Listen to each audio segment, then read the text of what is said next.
Hello friends, welcome to our channel. तो दोस्तों, Mahabharat batch की जीएस बुकलेट के अंतर्गत आज हम जो पढ़ने वाले हैं वो है विश्व का भूगोल। विश्व के भूगोल से संबंधित जितने भी इस बुक में प्रश्नोत्तर दिए गए हैं उन सभी को आज हम इसी वीडियो में कवर कर लेंगे। तो चलिए आज का अपना पहला प्रश्न शुरू करते हैं। तो सबसे पहला प्रश्न यहाँ पर हमारा प्रश्न नंबर 1। भूप्रपटि में कार्बोनेट, कोयला और पेट्रोलियम जैसे खनिजों के रूप में मौजूद कार्बन का प्रतिशत कितना है। तो भूप्रपटि में यहाँ पर कार्बन का प्रतिशत हमसे पूछा गया है। तो पृथ्वी की भूप्रपटि में जो कार्बन का प्रतिशत होता है वो होता है 0.02%। तो प्रश्न का बिल्कुल सही जवाब हो जाएगा ऑप्शन नंबर डी।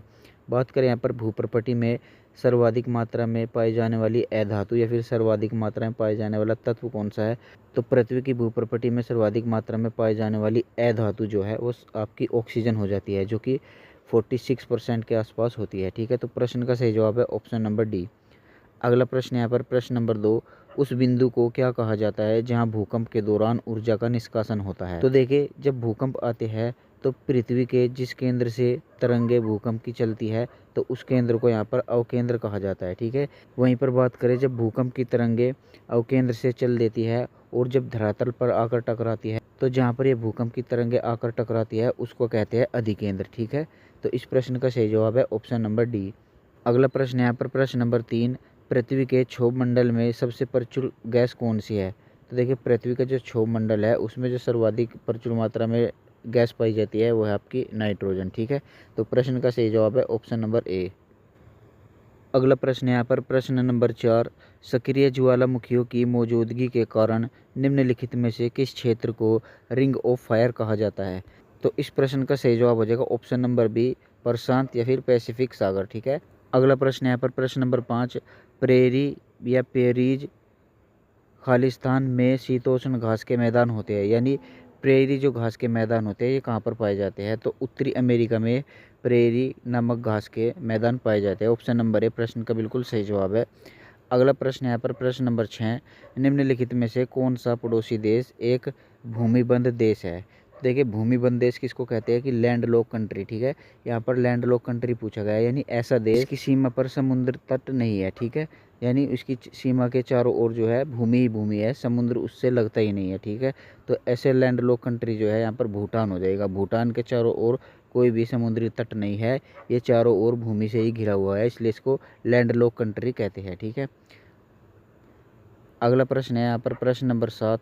किस वायुमंडलीय परत में ओजोन होती है और जो हानिकारक पराबैंगनी किरणों को अवशोषित करती है।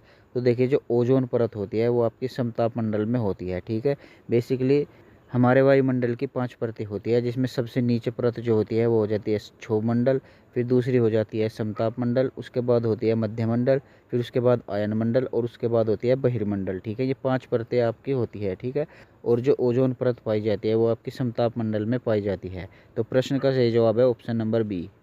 अगला प्रश्न यहाँ पर प्रश्न नंबर 8।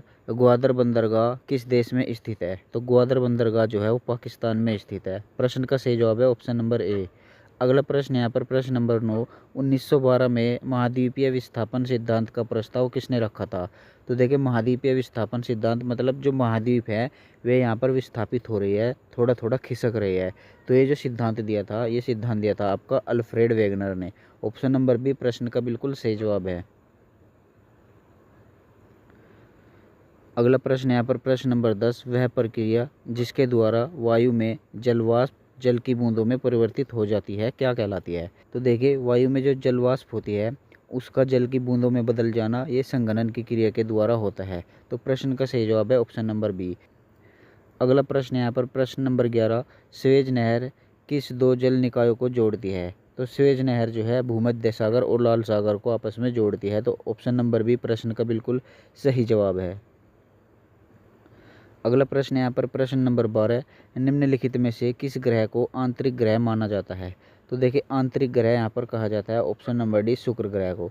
अब देखिए, ग्रह जो होते हैं 8 ग्रह हमारे, इन 8 ग्रह में 4 ग्रह ऐसे हैं जो आंतरिक ग्रह है और 4 ग्रह ऐसे हैं जो बाह्य ग्रह है। तो कौन कौन से होते हैं चलिए एक बार देख लेते हैं। ये आपका हो गया यहाँ पर देखिए सूर्य। ठीक है, ऐसे सूर्य हो गया और सूर्य के बाद यहाँ पर जो ग्रह आएगा ये हो गया बुध, ये हो गया शुक्र, ये हो गई पृथ्वी, ये हो गया मंगल, ये हो गया बृहस्पति, फिर ये शनि और ये अरुण वरुण, ठीक है। ऐसे आपके 8 ग्रह हैं।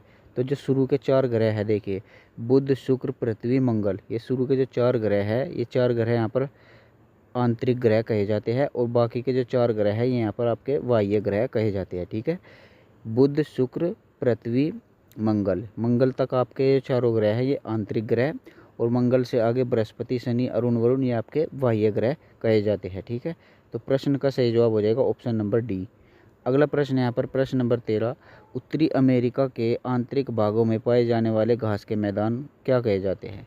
तो उत्तरी अमेरिका में जो घास के मैदान पाए जाते हैं उनको यहाँ पर प्रेरीज कहा जाता है। ऑप्शन नंबर बी प्रश्न का बिल्कुल सही जवाब है। अगला प्रश्न यहाँ पर प्रश्न नंबर 14, हवा में आर्द्रता को क्या कहा जाता है। तो हवा में आर्द्रता को यहाँ पर आर्द्रता ही कहा जाता है, ठीक है। या तो यहाँ पर प्रिंटिंग मिस्टेक हो जाती है, यहाँ पर ऐसे होना चाहिए था, हवा में नमी को क्या कहा जाता है। जो हवा में नमी होती है उसको यहाँ पर आर्द्रता कहा जाता है। ऑप्शन नंबर सी प्रश्न का बिल्कुल सही जवाब है। अगला प्रश्न यहाँ पर प्रश्न नंबर 15, ऊर्जा के निम्नलिखित स्रोतों में से कौन सा पारंपरिक ऊर्जा स्रोत का एक उदाहरण है। तो देखिए पारंपरिक ऊर्जा स्रोत का जो उदाहरण है ऑप्शन नंबर बी पेट्रोलियम उत्पाद। पेट्रोलियम उत्पाद जो होते हैं ये पारंपरिक ऊर्जा के स्रोत है।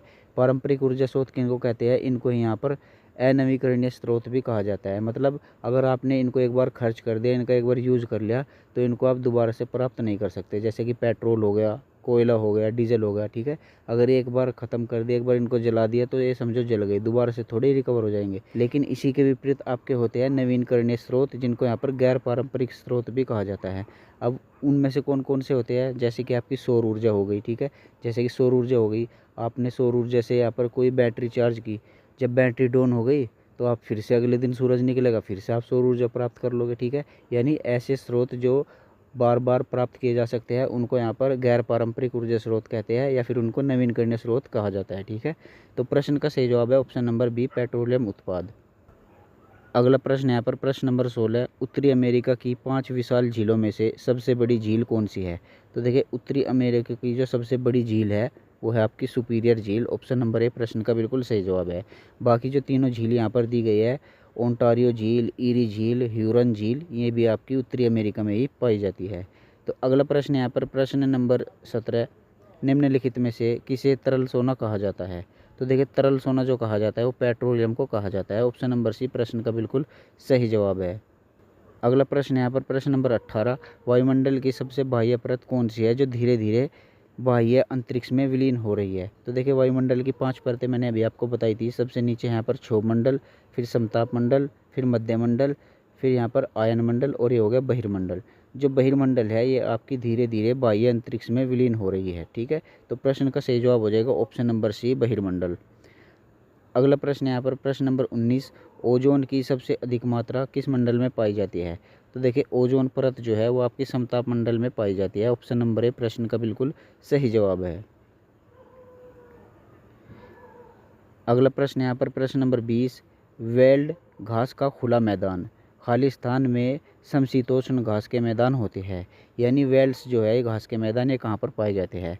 वेल्ड्स घास के मैदान आपके दक्षिण अफ्रीका में पाए जाते हैं। ऑप्शन नंबर सी प्रश्न का बिल्कुल सही जवाब है। अगला प्रश्न यहाँ पर प्रश्न नंबर 21, कॉफ़ी का मूल स्थान निम्नलिखित में से कौन सा देश है। तो देखिए जो सर्वप्रथम कॉफ़ी उगी थी वो किस देश में उगी थी, यहाँ पर इथोपिया। इथोपिया इस प्रश्न का बिल्कुल सही जवाब हो जाएगा। इथोपिया में एक गडरिया था, उसने यहाँ पर कॉफ़ी के पौधे से सर्वप्रथम का पेय पदार्थ बनाकर उसकी चुस्की ली थी, ठीक है। तो ऑप्शन नंबर ए प्रश्न का बिल्कुल सही जवाब है। बात करें यहाँ पर कॉफ़ी जो है वो सर्वाधिक कहाँ पर उगाई जाती है। तो सर्वाधिक मात्रा में अगर आपसे पूछे तो कॉफ़ी सर्वाधिक मात्रा में ब्राज़ील में उगाई जाती है, ठीक है। अगला प्रश्न यहाँ पर प्रश्न नंबर 22, कौन सा महासागर अधिकतम निमग्न द्वीपों से बना है। तो देखिए प्रशांत महासागर जो है अधिकतम निमग्न द्वीपों से बना हुआ है। ऑप्शन नंबर ए प्रश्न का बिल्कुल सही जवाब है। अगला प्रश्न यहाँ पर प्रश्न नंबर 23, टर्फ रॉक किसका एक उदाहरण है। तो टर्फ रॉक जो होती है ये आग्नेय चट्टानें होती है। ऑप्शन नंबर बी प्रश्न का बिल्कुल सही जवाब है। अगला प्रश्न यहाँ पर प्रश्न नंबर 24, निम्नलिखित में से कौन सा ज्वालामुखी अंटार्कटिका का एकमात्र सक्रिय ज्वालामुखी है। तो अंटार्कटिका का जो ज्वालामुखी है वो हो जाएगा माउंट इरेबस, ठीक है। बात करें यहाँ पर माउंट एटना, ये आपका इटली का हो जाएगा। माउंट कोटापेक्सी ये आपका इक्वाडोर का हो जाएगा, ठीक है। तो इस प्रश्न का सही जवाब है ऑप्शन नंबर ए। अगला प्रश्न यहाँ पर प्रश्न नंबर 25, निम्नलिखित अफ्रीकी देशों में कौन सा देश क्षेत्रफल के मामले में सबसे बड़ा है। तो देखिए अफ्रीका के जो देश होते हैं उनमें अल्जीरिया जो है वो सबसे बड़ा देश है। ऑप्शन नंबर सी प्रश्न का बिल्कुल सही जवाब है। अगला प्रश्न यहाँ पर प्रश्न नंबर 26, निम्नलिखित में से किसको विश्व खाद्य टोकरी के रूप में जाना जाता है। तो देखिए विश्व खाद्य टोकरी के रूप में यहाँ पर मैदानों को जाना जाता है, क्योंकि जो मैदानों पर खेती होती है उनमें सिंचाई वगैरह करने में बहुत आसानी होती है। खाद्य सामग्री होती है वो सभी मैदानों में ही उगाई जाती है, जो कि पर्वतों में पठारों में यहाँ पर उगाने में इनमें कठिनाई होती है, इसलिए मैदानों को यहाँ पर विश्व की खाद्य टोकरी कह दिया जाता है। तो इस प्रश्न का सही जवाब है ऑप्शन नंबर ए। अगला प्रश्न यहाँ पर प्रश्न नंबर 27, कैप्टन जेम्स कुक द्वारा निम्न में से किस महाद्वीप की खोज की गई थी। तो कैप्टन जेम्स कुक ने यहाँ पर ऑस्ट्रेलिया महाद्वीप की खोज की थी। ऑप्शन नंबर ए प्रश्न का सही जवाब है। अगला प्रश्न यहाँ पर प्रश्न नंबर 28, पनामा नहर किन दो महासागरों को जोड़ती है। तो पनामा नहर जो है वो अटलांटिक महासागर और प्रशांत महासागरों को जोड़ती है। ऑप्शन नंबर बी प्रश्न का बिल्कुल सही जवाब है। अगला प्रश्न यहाँ पर प्रश्न नंबर 29, भारत और अफगानिस्तान के द्वारा बनाए गए मैत्री बांध का नाम क्या है। तो देखिए भारत और अफगानिस्तान के द्वारा बनाए गए इस मैत्री बांध का नाम है यहाँ पर सलमा बांध। ऑप्शन नंबर सी प्रश्न का बिल्कुल सही जवाब है। अगला प्रश्न यहाँ पर प्रश्न नंबर 30, किम्बरली सोने की खदानें कौन से महाद्वीप में स्थित है। तो किम्बरली सोने की खदानें जो है वो अफ्रीका महाद्वीप में स्थित है। ऑप्शन नंबर डी प्रश्न का बिल्कुल सही जवाब है। अगला प्रश्न यहाँ पर प्रश्न नंबर 31, उष्ण कटिबंधीय चक्रवात विश्व में विभिन्न नामों से जाने जाते हैं। विश्व के किस भाग में इसे हरिकेन के नाम से जाना जाता है। तो देखिए हरिकेन के नाम से इसे अटलांटिक महासागर में जाना जाता है। ऑप्शन नंबर सी प्रश्न का बिल्कुल सही जवाब है।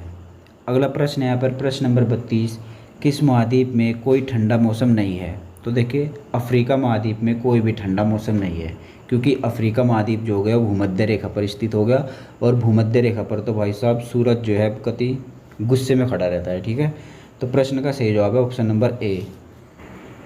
अगला प्रश्न यहाँ पर प्रश्न नंबर 33, भूकंप की तीव्रता मापने वाला पैमाना क्या है। तो भूकंप की तीव्रता यहाँ पर मापी जाती है रिक्टर स्केल से। ठीक है, तो रिक्टर पैमाना ऑप्शन नंबर ए प्रश्न का बिल्कुल सही जवाब है। अगला प्रश्न यहाँ पर प्रश्न नंबर 34, कृषि क्षेत्र में गोल क्रांति का संबंध किससे है। तो कृषि के क्षेत्र में जो गोल क्रांति का संबंध है वो आलू से है। तो ऑप्शन नंबर डी प्रश्न का बिल्कुल सही जवाब है। अगला प्रश्न यहाँ पर प्रश्न नंबर 35, विश्वीय बसंत ज्वार प्रत्येक बार कितनी अवधि के बाद घटित होते हैं। तो देखिए विश्वीय बसंत ज्वार प्रत्येक बार 6 महीने की अवधि पर घटित होते हैं। ठीक है, यानी वर्ष में 2 बार घटित होते हैं, और इस विश्वीय ज्वार में पृथ्वी के हर एक हिस्से पर दिन और रात की अवधि बराबर हो जाती है। ये 20 मार्च और 23 सितंबर के आसपास ये घटना घटित होती है। ठीक है, तो प्रश्न का सही जवाब है ऑप्शन नंबर ए 6 महीने। अगला प्रश्न यहाँ पर प्रश्न नंबर 36, भूमध्य सागरीय वन्य झाड़ियाँ किस जलवायु क्षेत्र में है। तो देखिए भूमध्य सागरीय वन्य झाड़ियाँ जो है ये गर्म शीतोष्ण क्षेत्र में होती है। ठीक है, ऑप्शन नंबर ए प्रश्न का बिल्कुल सही जवाब है। अगला प्रश्न यहाँ पर प्रश्न नंबर 37, अफ्रीका में कालाहारी किस प्रकार का रेगिस्तान है। तो देखिए अफ्रीका का जो कालाहारी रेगिस्तान है वो उपोष्ण कटिबंधीय रेगिस्तान है। ऑप्शन नंबर बी प्रश्न का बिल्कुल सही जवाब है।